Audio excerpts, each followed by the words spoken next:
هوريكم حاجة يا جماعة ما تتصدقش، وحاجة ما تتصدقش. احنا يا جماعة هنا دلوقتي في ميدان رمسيس، أكبر ميدان في جمهورية مصر العربية. بصوا يا جماعة في الميدان ذات نفسه في إيه؟ يعني ده يرضي ربنا؟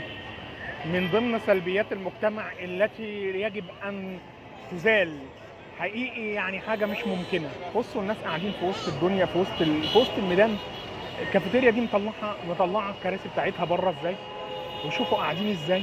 يعني يرضي ربنا؟ واوريكم الاكتر من كده معايا. بصوا معايا اوريكم الاكتر من كده، يعني لو انتوا شوفوا اوريكم اكتر من كده. بص، مطلعين الترابيزات بتاعت الاكل بره والناس بتاكل في الشارع. ازاي كده؟ ازاي كده يا جدعان؟ الناس واقفه اهي بتاكل في الشارع. يعني يرضي ربنا دي؟ المطعم بيطلع الترابيزات بتاعته عشان الناس تاكل في الشارع، والكافيتيريا بتطلع الترابيزات بتاعتها والناس بتشرب شاي في الشارع. يعني انتوا شايفين الدنيا عامله ازاي؟ ازاي كده الحكومه سايبه الدنيا كده؟ بصوا يا جماعه يرضي ربنا كده؟ وفارشين على الرصيف. بص فارشين على الرصيف. يرضي ربنا فارشين على الرصيف؟ يعني ايه ده بقى؟ ايه ده بقى يا جدعان؟ ايه اللي احنا فيه ده؟ ايه ده؟ فين الرقابه؟ فين الحكومه؟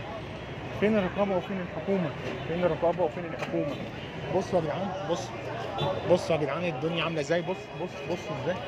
بص عاوز اقول لك يعني الدنيا فارش كده في الارض. بص فارش في الطريق، ولا رقابه ولا اي شيء.